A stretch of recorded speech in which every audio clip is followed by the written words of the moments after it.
who is a longtime practitioner, actually, and has worked on climate change adaptation in various places, including the Yukon, and with the energy branch of the environment there. And is currently a PhD candidate at the University of Waterloo. He'll be speaking to us about co-benefits of integrating climate change adaptation and mitigation in the energy sector. Thank you for joining us, Ryan. Hello, and sorry about any heart attacks I may have caused. I hadn't realized there was more than one Zoom link. So I'm just sharing my screen now, and can you see my presentation?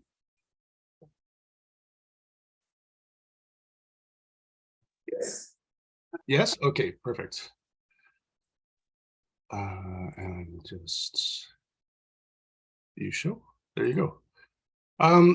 So as you heard from my brief bio there, I've been working in this space for about 20 years, both in the mitigation side and the adaptation side. I started looking at integration in about 2013, thereabouts. So I've been working on integration for 10 years. And what I'll talk about today is some older work related to Canada's energy sector, and some of the work I've done since. So this was published in Energy Policy in 2017. And I've since moved on to look at this in the asset management space. I've spent about 5 years working on with communities to complete integrated asset management plans. And recently we've written a guidebook for best practices guide for Yukon government. And I'll talk a little bit about my dissertation work. Clarify, I'm not a PhD candidate, I'm a PhD student. I'm ramping up for comps in the fall. So without further ado, integration. And yes, Ryan, sorry. Actually seeing your presenter view, like where your slide actually looks a little smaller than if it were full screen. I see. Let me see if I can fix this. Yeah, probably if you just say the swap displays or the swap presenter view and slideshow, that might fix it. So that is just going to all go blank. Let me start again. Sorry. Everything is easy until it isn't.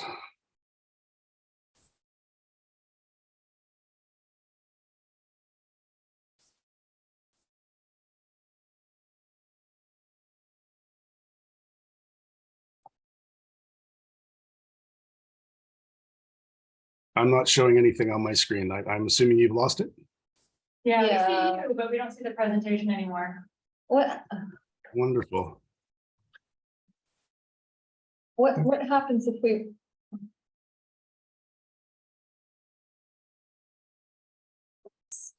I can just go through it like this if that helps. Could we just go right to the bottom of the slideshow there? Yeah, so I guess on the bottom right of your screen, there's like a little thing that looks like a to the right. One more to the right. More. Oh, no, not that's too far. Not that far to the right. It's just to the left of the minus sign. That one. You try clicking. Can we that, try maybe that? Maybe that will work. No, Oh, okay, no. it's not working. Just continue. Just All right. continue, perhaps. Yeah, let's just continue. That makes sense. Okay. Oh, now it's working. Oh, it's working. Okay. When in doubt, click random buttons till you get where you want to go. Sorry, I'll jump in. I think I'm a little behind here. Hope that's okay. So integration, I don't know if I can't see you, so I don't know if any of you have experience with integrating climate change and mitigation. But there are 4 broad types, and I've shown that in the simple Venn diagram to the right. There's a mitigative action with an adaptation benefit, and this is fairly straightforward. This is something like a solar array in a remote community like we have across the north that also provides an energy security benefit. So you've basically built a power project, but it's more reliable than the diesel was because now you don't have to wait for diesel to come into the community. Similarly, there's an adaptation action with a mitigation benefit. And this would be something like a agricultural conservation policy that also inadvertently leads to carbon storage and the conservation of carbon intensive soils. There are processes that promote both mitigation and adaptation, and that's the purple box. This is, in my opinion, kind of a clunky approach to integration, but basically you have a policy or a plan that does both. It directs you to do both mitigation and adaptation. And our Yukon government integrated climate change strategy is a good example of this, where they just list everything they need to do for mitigation and adaptation, and they call it integrated. And finally, there's integration, the actual integration of mitigation and adaptation, and that's that number 4, that space in the center of the 2 Venn diagrams. And this is where you're purposefully working to achieve both ends with one action. I've seen it proposed across a number of sectors: air quality, food security, affordable energy, and sustainable economic growth. It is context specific, so it will vary depending on what you're trying to do and where you're trying to do it. And trade-offs will occur. I think I was being generous here when I said they may occur. An example is biomass. So I'm sure a lot of you are aware of the controversy we now have about biomass. The assumption until about a year or 2 ago was that biomass was carbon neutral. So if we used biomass for heat or electricity, you were providing a mitigative benefit. And in the north, where we have a significant wildfire risk, you're also working to improve your resilience because you can manage fuel loads. The issue is if you don't do it properly and you actually incur a greater carbon debt than you may not anticipate, you're gonna result in a negative, a loss of biodiversity or an increase in emissions. So in the work that we did for the energy sector, we identified 4 broad co-benefits, and our research basically surrounded all of these, or was predicated on these. So one was a reduced competition for resources between end uses. And a good example is green roofs in cities. So if you have a biodiversity, land is a premium in a city. So green roofs provide an opportunity for biodiversity restoration while also providing a mitigative benefit in terms of improved insulation without needing more land. A reduced influence of scientific uncertainty on policy development and implementation, which is a long way of basically saying adaptation has a long timeline. That long timeline typically has a high level of uncertainty associated with it. Mitigation does not. So what you can do is look at your mitigation option, demonstrate that it has a certainty of outcomes if you need, for example, to provide a business case, and off you go. The adaptation then becomes an add-on. The harmonization of climate change responses with implementation objectives. This is avoiding malaction. So what I was referring to before with the biomass case, where what you've inadvertently done through your mitigation option is increase your increase your emissions. You're avoiding these things. You're avoiding because what you've done is combine multiple outcomes to ensure that you're paying attention to adaptation while you do mitigation at the same time. And finally, increase in social license of energy projects. As I'm sure you're aware, mitigation is typically viewed as providing a global benefit, while adaptation is viewed as providing a local benefit. In the case of a wind farm, for example, we see a lot of opposition to it because it has an impact, lots of local impacts, aesthetics, and so on. If you can prove that wind farm is actually providing a local benefit in terms of increased resilience, you're likely going to increase your social license. So what we did, I know this is a math conference, we used the comparative qualitative comparative analysis software to look at the CRISP set related to these outcomes via case studies. We did 11 case studies. Most of them were that dynamic I was referring to. You build an energy project in a remote community, and it improves your energy security. Certainly in Canada, this was the case. Abroad, we did 5 case studies nationally and 6 case studies abroad. Nationally, we got a little bit more of a mix, some green roofs and so on. What we found was all of the co-benefits we identified were present in the case studies. We did interviews. And in fact, in a number of case studies, all 4 co-benefits were present. Qualitative comparative analysis basically allows us to, through Boolean algebra, determine the strength of relationships. So we also identified a bunch of ends or drivers, sorry. So the objectives were the ends, or the co-benefits were the ends.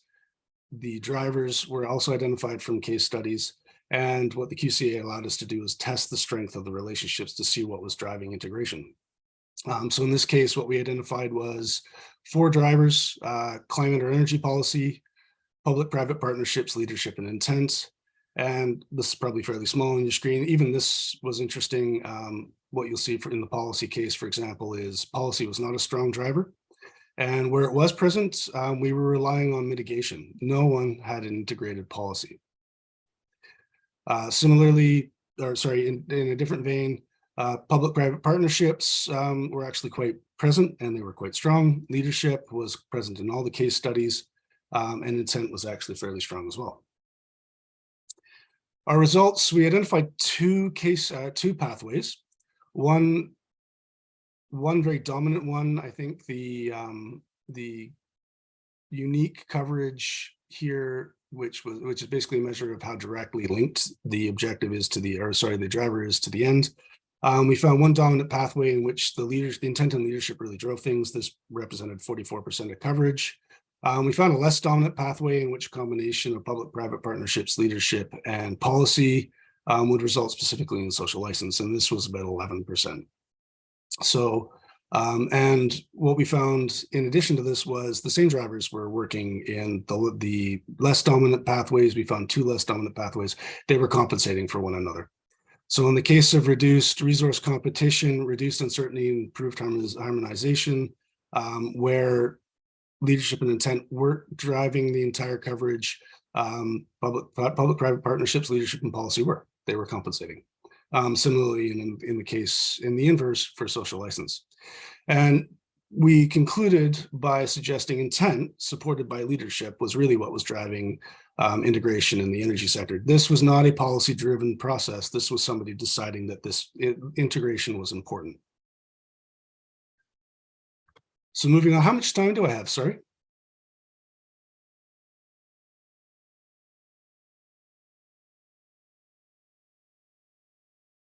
I'll just keep going. So in the asset management space, what I found is the story did not change very much. Asset management presented an opportunity to strategically improve service provision. And there's an opportunity, again, this is that sort of number 3. So this is adaptation and mitigation simply involved in asset management. It provides an opportunity to strategically improve all aspects of sustainable service provision through things like infrastructure investments that manage to improve efficiencies. If you're going to take the siding off a building to ensure it's more resilient, just ditch the siding and put in more temperature resistant siding that's more resilient to a changing climate. Similarly, you can just divest yourself of older infrastructure that's higher risk and replace it with something that's more efficient, that builds resilience and manages emissions. Or you can actually just get rid of the building entirely and build a more natural solution, which will sequester carbon plus provide more resilience, especially if it's on a floodplain. You can sequence your maintenance interventions to save time and money. And finally, you can facilitate change management. So through your asset management, which is largely driven by change management, where you're creating a corporate culture that's based on the idea of service provision, you can also integrate mitigation and adaptation into that. All 4 co-benefits were demonstrated here. I've managed to view them all. And again, there's a causal relationship between intent, leadership, and integration. Nobody has a policy that says you must develop an integrated asset management plan. People are choosing to do this because they believe it's the better way to provide services to their community. Finally, going to my dissertation research, what I'm looking at here is it's a planning PhD, so I'm looking at the opportunity to manage carbon emissions through soil management while building resilience across spatial scales at different time horizons. Again, I anticipate seeing all 4 of these co-benefits again. So reduced resource competition. I suspect there's a strong land use demand for housing on carbon intensive soils around cities in Canada. So there's an opportunity here through the harmonization of integration and adaptation to actually balance those demands, reduce the uncertainties in outcomes based on multiple ecosurface types selected. So again, if we've got longer time horizons and lots of things in flux, selecting for multiple ecosystem services will help you to manage the uncertainty of your decision. Harmonization of objectives, what we're trying to do. So an easy one here is if a large area is carbon intensive, it must be resilient. So what we don't want to do is take an adaptive action that increases emissions, and similarly, we don't want to take a mitigative action that it decreases resilience, so exposes vulnerable people to climate change because they can't get adequate housing, for example. And finally, an increase in social license via transparent governance. What I suspect here is, again, nothing will change. This will be driven. What I intend to do is a number of interviews to discuss how to govern these things. I suspect what we'll end up with is people are choosing to do something like this. They are not being directed to. And finally, my understanding of the conference is you're looking for gaps and opportunities for new collaborative research. These are the 5 I've identified. And certainly more could be done to articulate and prove the benefits of integration. Typically, we talk about this in a very soft way, and the research that I presented on here is no different. Nobody's actually sit down and empirically proven that benefits emerge and that they actually do things like save money. We just think it does, and so it is so. Similarly, performance of integrated solutions, and especially in that infrastructure space, is important. There's a little bit of this coming out of building improvement modeling, but more could be done to demonstrate how integration can actually produce improved infrastructure service provision, especially in linear infrastructure. So things like telephone lines, pipes, and roads. Power dynamics, if anyone here is interested in justice and equity, integration trade-offs through integration do affect the provision of benefits, who benefits and who makes decisions. There's opportunities for research there.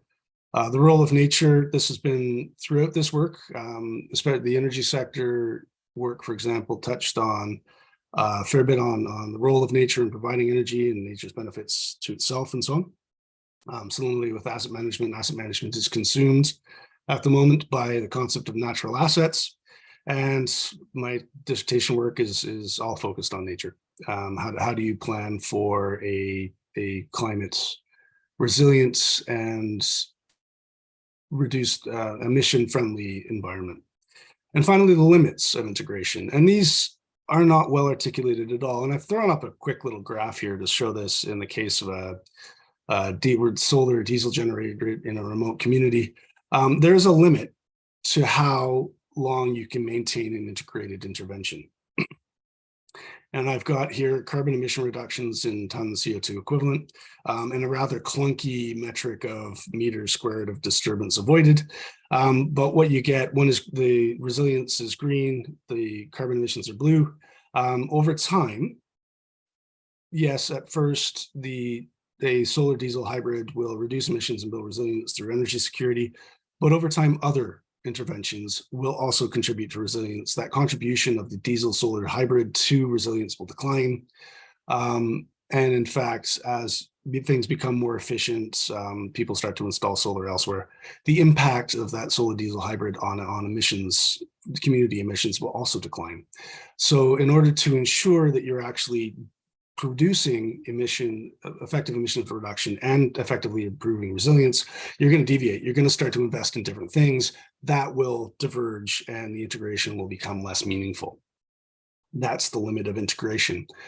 This is case specific. You're going to see a different limitation in different cases, land use, whatever, but the limit will exist. And as far as I know, nobody's really looked at that or quantified it or provided indicators for how you would actually measure for it. So that's a big one.